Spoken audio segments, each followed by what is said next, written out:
It's dangerous. Hi everybody, welcome to A Case of the Jills.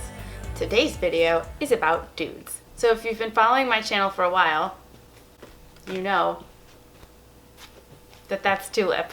If you're new to the channel, I encourage you to go ahead back and check out the videos I've done on overtraining so far so that you can understand things about growth hormone and cortisol that I've already covered. Overtraining is a really hot topic in the ultramarathon world right now because it seems that there's a great amount of people who come on the scene, they blow the doors off of everybody for 2 or 3 years, and then there's this weird decline in their health and performance until we don't see them anymore. And everyone's asking the question, why is this happening and what can we do about it? So I do tons of research on overtraining and amenorrhea and all this stuff on women, but I can't ignore the fact that I find a lot of interesting information about men as well. So I thought I would share some of that with you today. Okay, so here's the thing.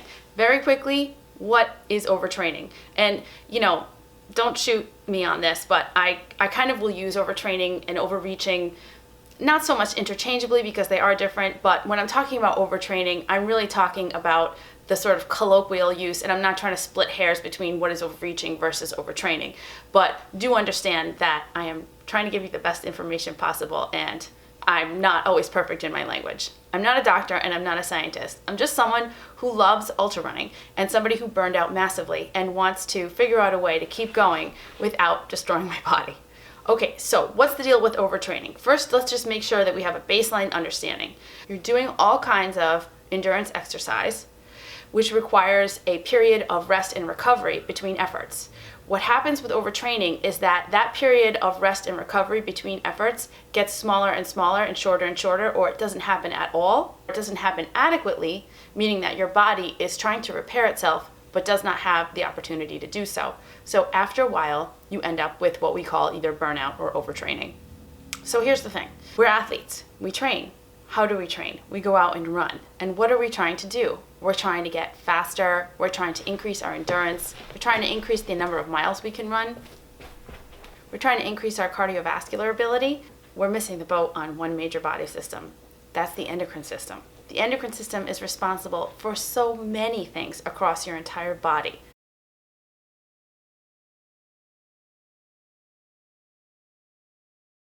And it's really weird that we don't talk about it in ultra running.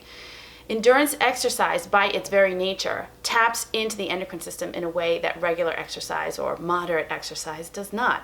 We are asking a lot from the endocrine system, and it can't always keep up with us just because of the sheer amount of exercise that we're doing. So those of you used to me, you're familiar with my dorky note cards, and I'm sorry if I refer to them, but I really do like to keep precise. So there's this book, and it's called Sports Endocrinology, and it's written by Michelle Warren and Nama Constantini. It talks about how with endurance exercise, there's going to be an increase in cortisol. In fact, there's a section of the book entitled Effects of Prolonged Exercise in Men. So they do these studies on ultramarathoners, and they find that there's a decrease in testosterone after endurance exercise that's proportional to workload.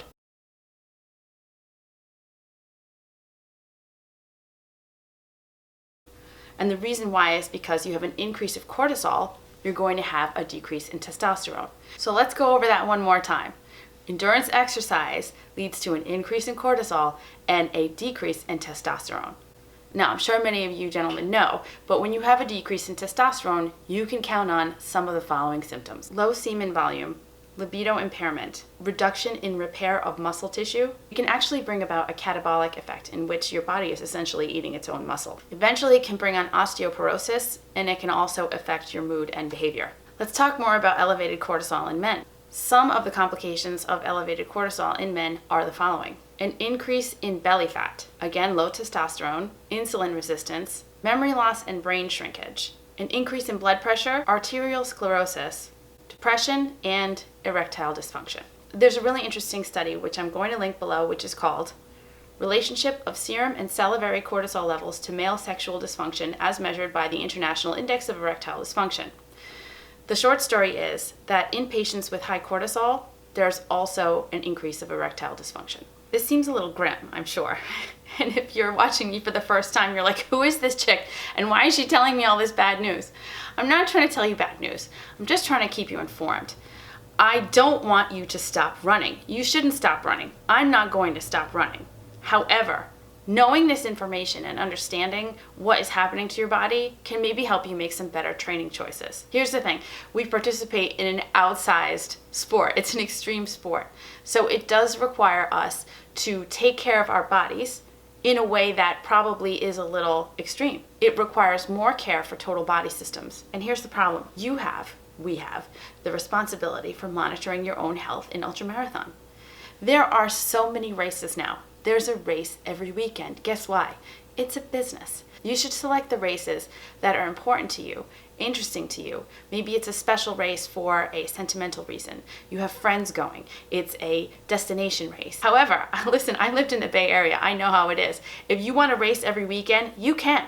There's a 50K, a 50 miler, there could be a 100 miler almost every single weekend. So it's up to you to say, you know what? I am going to take some rest. You're going to have to be disciplined. There can be a lot of pressure. There can be a lot of pressure in your friend groups. There's a lot of pressure with things like Strava now. People are looking at your times. People are looking at your mileage and your distance. And I've seen how it is. People comparing their numbers and stats, et cetera, and that can be overwhelming.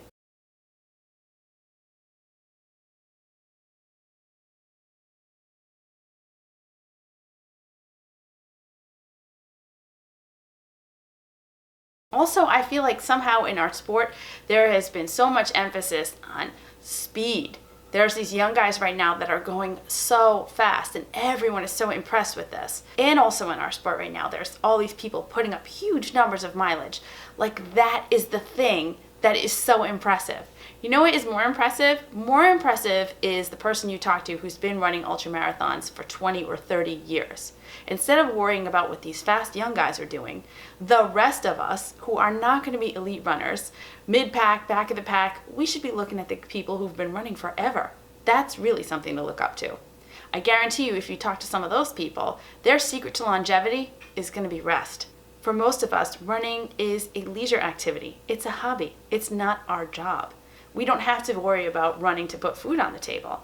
And so we can be a little more judicious about our choices with racing and training. The fact is that the body needs time between strenuous efforts. The problem is that ultra runners don't normally recognize what is considered a big effort and what is not. I know this.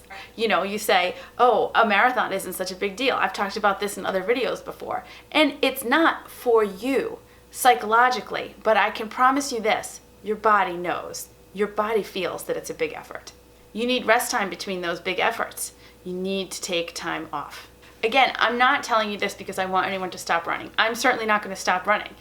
I keep saying this over and over again. I feel like, I repeat myself. I don't want to ever have to stop running. I don't want you to ever have to stop running. But in order to do that, I know that for me personally, I had to come to the realization that in order for me to be training, 10 years from now, 20 or 30 years from now, 30, I hope I'm upright in 30 years, it might be a good idea to consider not being at your top level of fitness all year round. I used to try to be marathon ready 12 months out of the year, but the fact is that it begins to take a toll on your body, especially as you age. Let's be realistic. As you age, your body requires more time, more rest, more recovery, better nutrition. Sometimes our bodies are not able to keep up with what we mentally want to do or what we mentally think that we're capable of. Let's be awesome runners. Let's run until we're 70 years old. In order for us to do that, we might need to pick 2 or maybe 3 races a year, train up for those races, take a month off, and then go back to it. However, we're unwilling to do that. So now here's the last part of this video, and I promise I'm going to shut up because I probably scared all the guys away with erectile dysfunction. Let's ask ourselves the question, why are we doing too much? What void are we trying to fill? Why can't we hold ourselves back? What is this thing about binge running or binge racing? It is clearly not healthy because the science is there. You're going to destroy your endocrine system and your legs might be able to carry you for another 1,000 miles. But if your endocrine system is done, you are going to be laid out. Maybe it's your passion. Look, I understand passion, but if it's your passion, you'll do what it takes to keep doing it until the end of time. And as always, I say this stuff to you, but I'm definitely saying it to myself. Well, in this case, I'm saying it to all you gentlemen. But I do hope that you think about this because We're talking about longevity. We're talking about keeping you in the sport for as long as possible. And if you just look at the science, it's telling you that there's only one way to do this, and it's to rest. I can't change the culture of ultra running right now. I wish that every time I heard a podcast that talked about how fast somebody was going and how many hundreds of miles per week it seems that they're running, I think I heard 140 being thrown around last time. Every time I hear one of those things, I wish I could just slap people. But unfortunately, I can't do that. So I just decided to produce this video so I could just share with you the fact. It's not this curious circumstance. It's not this weird magic of overtraining that is so scary and out there on the horizon and when is it going to happen to me? That's not what it is. We have control over this, and the control lies in backing off. I know it's a hard thing. Believe me, I'm just like you. I'm the type A ultra runner. I'm the person who's impressed by my own mileage. I'm the person who wants to run all the time. I understand. Unfortunately, if we keep going down that road, we're not going to go down any roads. I hope I didn't freak you out today. Seriously. But at the same time, I hope maybe that you learned something. If you liked this video, please give it a thumbs up. If you're mad at me, please give it a thumbs up. Check out some of my other videos on overtraining. And if you know any ladies that are suffering from amenorrhea and or overtraining, send them my way. There's an amazing article on overtraining. It's 3 parts. It's on I Run Far, and Joe Uhan wrote it years ago. It's one of the best things ever written out there on overtraining, and I will link it below, and I encourage you guys to take a look at it. There's also a really old article from Ultrarunning magazine. It was published in 1999 originally, and it goes through all the endocrine system functioning and as it relates to ultrarunning, and I really, really, really hope that we reprint this article and publish it again because it's that good. So I'll link everything below, and I hope that you have a good time looking through this stuff, and don't send me hate mail. But please know, I want you to run forever. I want you to run with me forever. So thanks for watching.